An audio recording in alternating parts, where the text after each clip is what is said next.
नमस्कार दोस्तों, स्वागत है आपका इस वीडियो में। आज हम इस वीडियो में बात करने वाले हैं एक ऐसी वैकेंसी के बारे में जिसमें आपको न केवल एक जॉब मिलेगी, साथ ही साथ आपको देश सेवा करने का मौका भी मिलेगा। जी हाँ दोस्तों, हम इस वीडियो में बात करने वाले हैं BSF head constable radio operator और BSF head constable radio machine की 2025 की न्यू वैकेंसी के बारे में। तो इस वीडियो में हम जानेंगे कि इस वैकेंसी के लिए आपकी क्वालिफिकेशन क्या होनी चाहिए, इस वैकेंसी के नंबर ऑफ सीट्स कितनी है और इस वैकेंसी का जो सिलेक्शन प्रोसेस क्या है, इन सब के बारे में हम डिटेल में जानकारी इस वीडियो में जानेंगे।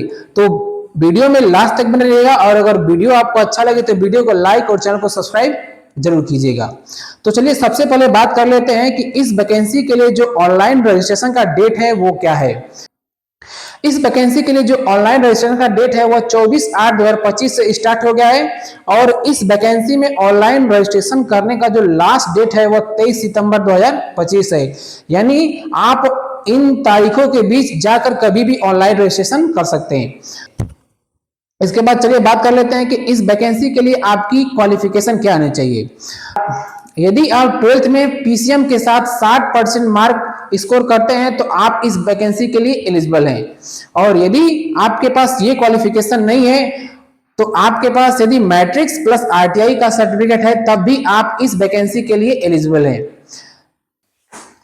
अगर एज लिमिट की बात करें तो यदि आप यूआर यानी जनरल कैटेगरी से हैं तो आपकी जो एज होनी चाहिए वो 18 साल से लेकर 25 साल तक के बीच में होनी चाहिए। और यदि आप ओबीसी कैटेगरी से बिलोंग करते हैं तो आपकी एज है वो 18 से लेकर 28 साल के बीच होनी चाहिए। और यदि आप एससी कैटेगरी से बिलोंग करते हैं तो आपकी जो एज होनी चाहिए वो 18 साल से लेकर 30 साल तक होनी चाहिए। यदि आप क्वालिफिकेशन डिटेल और एज लिमिट के क्राइटेरिया को फुलफिल करते हैं तो आप इस वैकेंसी के लिए एलिजिबल हैं। तो चलिए बात कर लेते हैं कि इस वैकेंसी में टोटल नंबर ऑफ सीट्स कितनी है। तो इस वैकेंसी में यानी BSF head constable radio operator और BSF head constable radio machine यानी टोटल दोनों पार्टों में यानी टोटल रेडियो ऑपरेटर और रेडियो मशीन दोनों की वैकेंसी की बात करें तो दोनों में मिलाकर कुल आपको 1121 वैकेंसी देखने को मिलती है। इसमें रेडियो ऑपरेटर की आपको टोटल 910 वैकेंसी और रेडियो मशीन की टोटल 211 वैकेंसी देखने को मिलती है। तो चलिए बात कर लेते हैं इस वैकेंसी के सिलेक्शन प्रोसेस के बारे में। तो इस वैकेंसी के जो सिलेक्शन प्रोसेस है उसको 3rd फेज यानी 3 फेज में डिवाइड किया गया है। फर्स्ट फेज है आपका physical standard test and physical eligibility test, second phase है आपका सीबीटी एग्जाम और थर्ड फेज है आपका document verification plus dictation test. तो चलिए इस तीनों के बारे में जान लेते हैं डिटेल से। तो फर्स्ट फेज आपका है physical efficiency test and physical standard test. तो फिजिकल स्टैंडर्ड टेस्ट में आपका हाइट और चेस्ट मेजरमेंट किया जाएगा। यदि आप मेल कैंडिडेट हैं तो आपकी जो हाइट है वो 168 सेंटीमीटर होनी चाहिए और यदि आप फीमेल कैंडिडेट हैं तो जो आपकी हाइट होनी चाहिए वो 157 सेंटीमीटर होनी चाहिए। चेस्ट की बात कर लेते हैं तो यदि आप मेल कैंडिडेट हैं तो आपकी जो चेस्ट होनी चाहिए वो 80 सेंटीमीटर बिना फुलाए और फुलाने के बाद आपकी जो चेस्ट का जो मेजरमेंट होना चाहिए वो 85 होना चाहिए। यानी आपके चेस्ट में मिनिमम जो एक्सपेंड होना चाहिए वो 5 सेंटीमीटर का होना चाहिए। अगर वही आप फीमेल कैंडिडेट हैं तो फीमेल कैंडिडेट के लिए जो चेस्ट का मेजरमेंट है वो अप्लीकेबल नहीं है। यदि आप फिजिकल स्टैंडर्ड टेस्ट में क्वालिफाई कर जाते हैं तो आपको फिजिकल एलिजिबिलिटी टेस्ट के लिए आगे ले जाया जाएगा।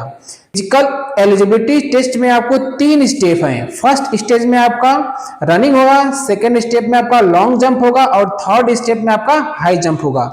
तो बात कर लेते हैं रनिंग की। तो इसमें आपको यदि आप मेल कैंडिडेट हैं तो आपको 1600 मीटर की जो दूरी है वो 6 मिनट 30 सेकेंड में क्वालिफाई करनी होगी। और वहीं अगर बात कर लेते हैं फीमेल कैंडिडेट्स की तो फीमेल कैंडिडेट्स को 800 मीटर की दूरी 4 मिनट में तय करनी होगी। ये तो बात हो गई आपकी रनिंग की। अब बात कर लेते हैं लॉन्ग जंप की।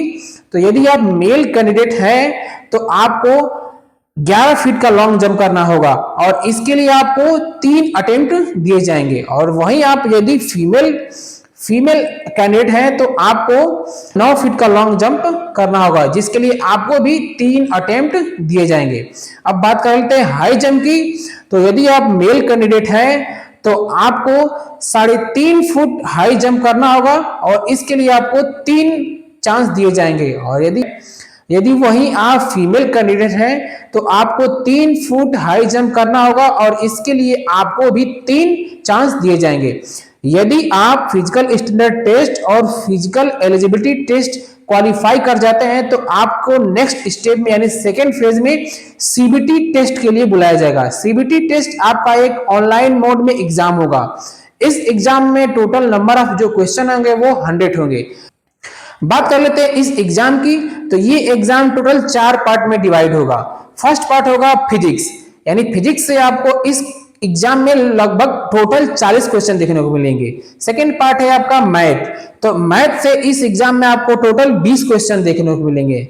थर्ड पार्ट है आपका केमिस्ट्री, तो केमिस्ट्री से भी आपको इस एग्जाम में टोटल 20 क्वेश्चन देखने को मिलेंगे। और फोर्थ पार्ट है आपका इंग्लिश प्लस जीके, तो इस क्वेश्चन में इस पेपर में आपको इंग्लिश प्लस जीके दोनों से मिलाकर टोटल आपको 20 क्वेश्चन देखने को मिलेंगे।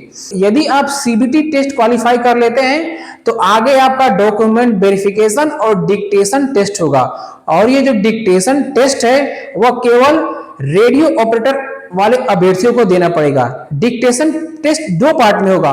फर्स्ट पार्ट होगा आपका राइटिंग और सेकेंड पार्ट होगा आपका रीडिंग। जो राइटिंग वाला पार्ट होगा आपका वो 50 मार्क्स का होगा और जो रीडिंग वाला पार्ट होगा वो आपका क्वालिफाई हो जाएगा।